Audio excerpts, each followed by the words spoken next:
നമസ്കാരം. കേരളത്തിലെ ന്യൂനപക്ഷ വിഭാഗക്കാർ കാണാൻ ഉള്ള ഒരു പ്രതികരണമാണ്. നിങ്ങൾ ശ്രദ്ധിച്ച് കേൾക്കണം.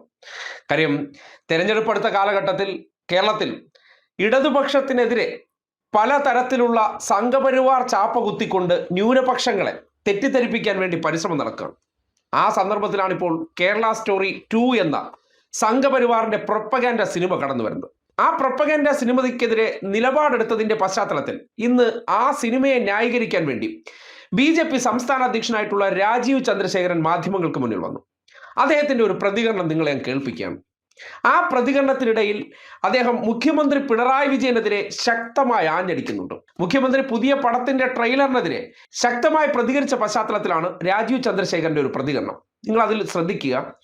ഒരിടത്തു പോലും ഇപ്പോൾ കേരളത്തിലെ കോൺഗ്രസ്സുകാരും സുഡാപ്പികളും മൗദൂദികളും ചേർന്നു ഇടതുപക്ഷത്തിന് സംഘി ചാപ്പ കുത്താൻ പരിശ്രമിക്കുമ്പോൾ എന്താണ് ആ ഉറ്റ ചങ്ങാതിമാരാണെങ്കിലും രാജീവ് ചന്ദ്രശേഖരന്റെ വേദനയിൽ ഒരിടത്തും ലീഗ് എന്നോ കോൺഗ്രസ് എന്നോ ഒരു വാക്ക് പരാമർശിക്കാതെ ഈ വിഷയവുമായി ബന്ധപ്പെട്ട് മുഖ്യമന്ത്രി പിണറായി വിജയൻ എത്ര പെട്ടെന്നാണ് സുഡാപ്പിയായി മാറിക്കഴിഞ്ഞതെന്നും ഹമാസുകാരനായി മാറിക്കഴിഞ്ഞതെന്നും ചിന്താശേഷിയുള്ള മനുഷ്യർക്ക് ആലോചിക്കാനുള്ള ഒരു ഉദാഹരണമാണ്. അല്ല, നോക്കൂ, ഞാനൊരു കാര്യം പറട്ടെ. ഈ ലവ് ജിഹാദ് ഒരു ഫിക്ഷൻ ഒന്നുമല്ല, ഇത് നടക്കുന്ന കാര്യമാണ്. ഇത് മുഖ്യമന്ത്രിക്ക് അത് അങ്ങനെ ഒരു അതിനെക്കുറിച്ച് ഒരു പ്രശ്നം ഉണ്ടെങ്കിൽ മുഖ്യമന്ത്രിയുടെ പ്രശ്നമാണ്. ഈ മുഖ്യമന്ത്രിനെ കുറിച്ച് എനിക്ക് പറയാൻ എനിക്ക് മനസ്സിലാവുന്നില്ല.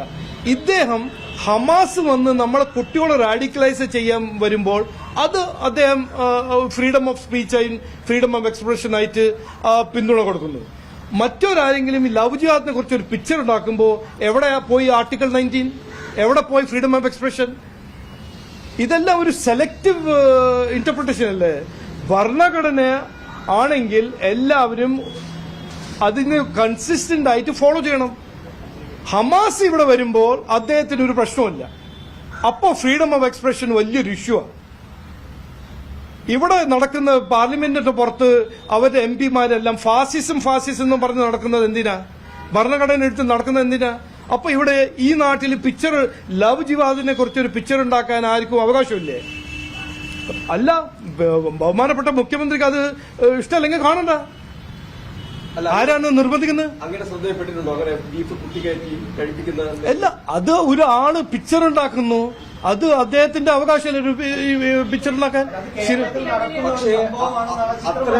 അല്ല, അങ്ങനെ ഇല്ലെങ്കിൽ അത് കോർട്ട് വഴി ഒരു കേസ് ഫയൽ ചെയ്യൂ. എന്തിനാണ് ബഹുമാനപ്പെട്ട മുഖ്യമന്ത്രി ചാടുന്നത്? സെൻസർ ബോർഡില്ലേ, സെൻസർ റിവ്യൂ ബോർഡില്ലേ? അല്ല, ഞാൻ ഹമാസിനെ കുറിച്ച് പറഞ്ഞപ്പോൾ ഞാൻ ഒരു വർഗീയവാദിയാണെന്ന് ആര് പറഞ്ഞത്? മുഖ്യമന്ത്രി അല്ല പറഞ്ഞത്. അപ്പൊ ഞാൻ എന്താ പറഞ്ഞത്? വർഗീയവാദിയാണെന്നോ മുഖ്യമന്ത്രി? ഇതെല്ലാം ഒരു ഇരട്ടത്താപ്പാണ്. നിങ്ങൾക്ക് രാഷ്ട്രീയം ചെയ്യണമെങ്കിൽ ഒരു പ്രിൻസിപ്പളിലായിട്ട് രാഷ്ട്രീയം ചെയ്യണം. ഫ്രീഡം ഓഫ് എക്സ്പ്രഷൻ ഒരു ആൾക്ക്, ഹമാസിന്റെ വൈസ് പ്രസിഡന്റിന് ഫ്രീഡം ഓഫ് എക്സ്പ്രഷൻ ഉണ്ടെന്ന് പറഞ്ഞാൽ മുഖ്യമന്ത്രി അല്ലേ? എന്നാ പിന്നെ ഇവർക്കില്ലേ ഫ്രീഡം ഓഫ് എക്സ്പ്രഷൻ? ഇതെന്താണ്? അല്ല, നിങ്ങളുടെ വോട്ട് ബാങ്കിന്റെ എതിരെ ഒരു പിക്ചർ വന്നാൽ, നിങ്ങൾ വോട്ട് ബാങ്ക് പിടിക്കാൻ നോക്കുന്ന ഒരു പിക്ചർ വന്നാൽ അതൊരു തെറ്റാണ്. പക്ഷെ ഹമാസ് ഇവിടെ വന്ന് ജമാഅത്തെ ഇസ്ലാമി SDPI പിന്തുണ എടുത്ത് ഇലക്ഷൻ ചെയ്യുന്നവർക്ക് അതിനെക്കുറിച്ചൊന്നും പറയാൻ പാടില്ല. കാരണം അത് ഞങ്ങൾ വർഗീയവാദിയാവും പറഞ്ഞാൽ. ഈ ഇരട്ടത്താപ്പ് ഞാൻ സമ്മതിക്കില്ല.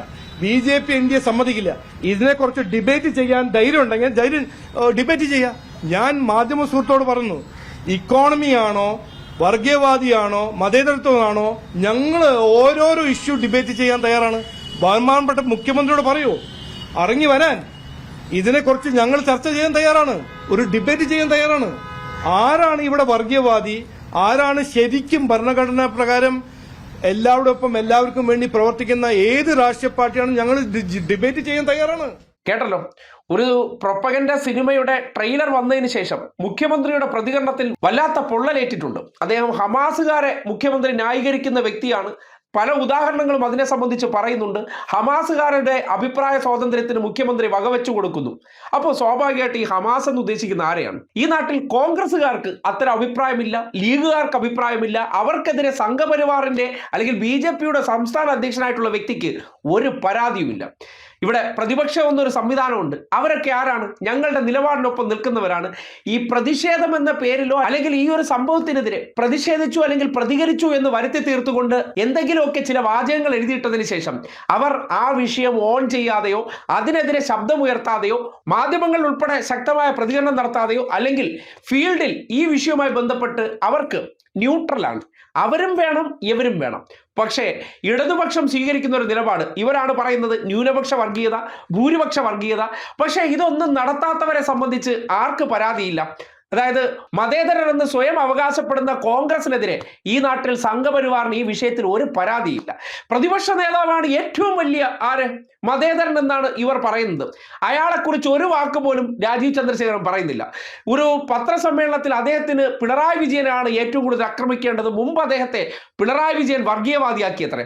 അപ്പോൾ ഒരു സംഘപരിവാറുകാരനെ സമൂഹത്തിന്റെ മുന്നിൽ വർഗീയവാദി എന്ന് വിളിക്കാനും ഒരു കോൺഗ്രസ്സുകാരന്റെ നാവ് പൊന്തില്ല. അതിനും പിണറായിയേ ഉള്ളൂ. പിണറായി തന്നെ എന്ത് ചെയ്യണം? സുഡാപ്പികളുടെയും മൗദൂദികളുടെയും സംഘി ചാപ്പയും ഏറ്റുവാങ്ങണം. അതുപോലെ തന്നെ അതേ പിണറായി തന്നെ സംഘികളുടെ സുഡാപ്പി ചാപ്പയും ഏറ്റുവാങ്ങണം. അപ്പോൾ ഒരു വ്യക്തി ആക്ച്വലി ഇതിൽ ആരായിരിക്കണം? സംഘപരിവാറുകാർ സുഡാപ്പി എന്നും സുഡാപ്പികളും മൗദൂദികളും ചേർന്ന് കോൺഗ്രസിന്റെ പിന്നിൽ അണിനിരന്നുകൊണ്ട് അദ്ദേഹത്തെ സംഘി എന്ന് വിളിക്കുമ്പോൾ എന്താണ് ഒരു വ്യക്തിയെ നമ്മൾ മനസ്സിലാക്കേണ്ടത്? സഞ്ചരിക്കുന്നത് കൃത്യമായ ട്രാക്കിലൂടെയാണ്. അവിടെ പ്രീണന നയമില്ല എന്നതിൻ്റെ ശക്തമായിട്ടുള്ള ഒരു ഉദാഹരണമാണ് രാജീവ് ചന്ദ്രശേഖരന് തന്നെ ഈ സിനിമയ്ക്കെതിരെ ആരുടെ നിലപാടിനാണ് ഏറ്റവും കൂടുതൽ വിയോജിപ്പ്, അവരെടുക്കുന്ന നിലപാടുകൾ ഏത് തരത്തിലായിരിക്കും ബാധിക്കുന്നു എന്നതിനെക്കുറിച്ച് കൃത്യമായ ബോധ്യമുണ്ട്. അവരെ ശക്തമായി എതിർക്കും. ആരെയാണോ എതിർക്കുന്നത് അവരാണല്ലോ പ്രധാന ശത്രു. അപ്പോൾ സംഘപരിവാർ എതിർക്കുന്നില്ല, അവരെന്തോ പറഞ്ഞോട്ടെ എന്ന് കരുതുകയാണെങ്കിൽ ആ വാക്കിനവർ വില കൽപ്പിക്കുന്നുണ്ടോ ഇല്ലയോ എന്ന് ചിന്തിക്കുന്ന മനുഷ്യരൊന്ന് ആലോചിക്കുക.